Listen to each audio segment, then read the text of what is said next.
সুপ্রভাত বন্ধুরা। আজকে সকাল সকাল রান্নাঘরে চলে এলাম।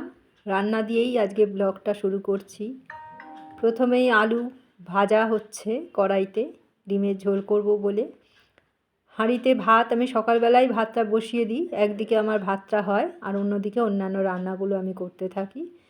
এদিকে আমার ইন্ডাকশান কুকারের ওপরে একটা চচ্চড়ি হচ্ছে। চচ্চড়িটা আমি কড়াতে কষে নিয়ে ইন্ডাকশানে স্টিলের পাত্রে বসিয়ে দিয়েছি। ওটা ফুটছে, প্রায় সিদ্ধ হয়ে এসছে। এদিকে আলুগুলো কেটে নেব।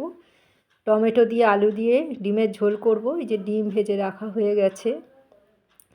এরপর আমি কড়াইতে ফুলকপি, আর আজকে 3-4 রকমের পদ হয়ে গেছে। এদিকে ফুলকপিটাও ছোট ছোট করে কেটে এটা দিয়ে একটু কাঁচা লঙ্কা কালো জিরে দিয়ে তরকারি করব।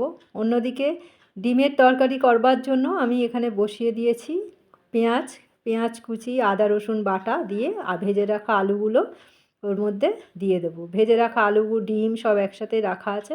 এরপর অন্য কড়াইতে আমি বসিয়ে দিয়েছি ফুলকপির জন্য ছোট ছোট করে আলু কেটে রেখেছিলাম সেটা। আর এদিকে ডিমের ঝোল কষে আমার ডিমের ঝোল ফুটতে শুরু হয়ে গেছে। ডিমের ঝোলটা ফুটছে, অন্যদিকে ফুলকপির জন্য ছোট ছোট করে আলু কেটে রাখা সেগুলো ভাজা হচ্ছে। এরপরে এটা ভাজা হয়ে যাওয়ার পরে আমি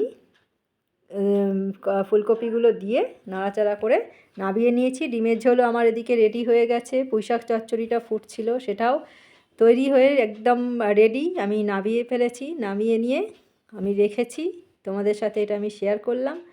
আর ফুলকপি আলুর তরকারিটাও এর সাথে আমি দেখিয়ে দিলাম। এটাও আমার আজকে কমপ্লিট। ভিডিওটা তোমাদের জন্য এইটুকু।